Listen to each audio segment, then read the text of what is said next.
പറയാനില്ലെങ്കിൽ പറഞ്ഞായോ? എനിക്ക് ഒത്തിരി പറയാനുണ്ടോ? എനിക്ക് ഇപ്പം പ്രത്യേകിച്ചൊന്നും പറയാനൊന്നുമില്ല. പിന്നെ എനിക്ക് ഈ പണിതൊക്കെ അത് നിങ്ങളുടെയൊക്കെ മനസ്സിലിതായിരുന്നതിനെ പറ്റി ഇപ്പോഴാണ് മനസ്സിലായത്. പിന്നെ ജോജി അവനൊരു പാവമല്ലേ, അവന് വേറെ ആരും കിട്ടാത്തതുകൊണ്ട് എനിക്ക് വേറെ പണിയില്ലാത്തതുകൊണ്ട് ഗ്രൂപ്പിൽ കുറെ മെസ്സേജ് ഒക്കെ ഇടും. പിന്നെ പണ്ടൊക്കെ വോയിസ് ഇടുന്നതിനോട് വലിയതായിരുന്നു, ഇപ്പം വോയിസ് നോട് പഠിച്ചു. ഇപ്പൊ എല്ലാം മടുപ്പായി. അപ്പൊ കഴിഞ്ഞില്ലേ? പ്രായത്തിന് കുഴപ്പമായിരിക്കും. പിന്നെ തുടക്കത്തിൽ സെയിം പറഞ്ഞാൽ ഭയങ്കര എക്സൈറ്റ്മെന്റ് ആയിരുന്നു എല്ലാവരും ഇതിന് മെസ്സേജ് ഇടുന്നത്. 10 മിനിറ്റ് വെച്ച് ഫോൺ എടുത്ത് നോക്കുമായിരുന്നു. ഇപ്പൊ 1 മണിക്കൂറായി.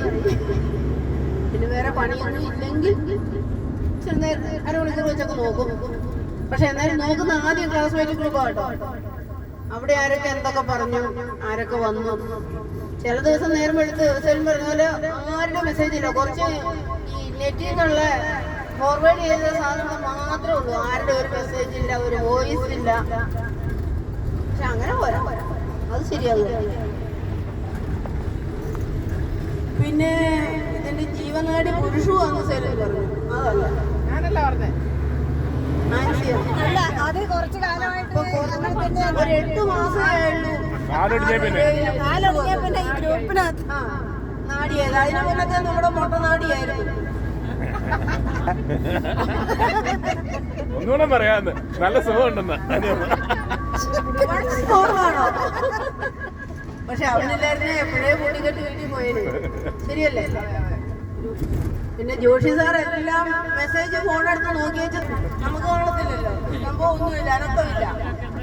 പിന്നെ അശോകന്റെ അടുത്ത് കംപ്ലൈന്റ് ഒക്കെ ചെന്ന് കഴിയുമ്പോഴാണ് ജോഷി സാറ് വെക്കുന്നത്. 6 മാസം കഴിയുമ്പോൾ ഒരു വോയിസ് ഒക്കെ ആയിട്ട് വരും. ഹായ് ഫ്രണ്ട്സ്, നിങ്ങളെല്ലാവരും എന്തെടുക്കുക? ഞങ്ങളോട് ചത്തുപോയെന്നാണ് വിചാരിച്ചത്. പിന്നെ ബീന അത്യാവശ്യം അങ്ങനെ ഞാൻ ചക്ക വേവിച്ചു, പോത്ത് വെച്ചു എന്നൊക്കെ പറയും. എല്ലാവരും വെള്ളം ഇറക്കി അവിടെ ഇരിക്കും, മീന തിന്നും. ഇല്ല, ഇപ്പം കെട്ടിയ വന്ന ശേഷം അവൾ ആ പണിയെല്ലാം നിർത്തി. കാരണം പുള്ളി വെറുതെ പറയുന്നതായിരിക്കും പോത്ത് വെച്ച് കപ്പ വെച്ചു എന്നൊക്കെ. കെട്ടിയ കേട്ടുകഴിഞ്ഞ മീൻ മുമ്പേ അവരോട് പറഞ്ഞ കപ്പയും എടുക്കുന്നത് പറഞ്ഞാൽ പണി വാളുകയല്ലേ.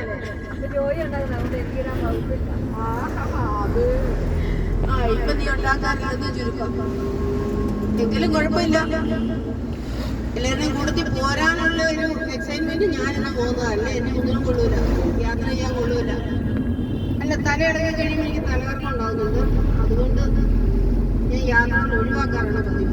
ഇന്ന് എല്ലാവരുടെയും കൂടി പോരാനുള്ള ആഗ്രഹത്തിന് പോകുന്നതാണ്. ചെറിയ പ്രായത്തിലല്ലേ? ചെറിയ പ്രായത്തിൽ നീ എനിക്കിട്ട് താങ്ങുന്നതെന്ന് എനിക്കറിയാം. ഇത് തന്നെയാ സ്ഥലം പറഞ്ഞത്. നീ ഇങ്ങനെയാണ്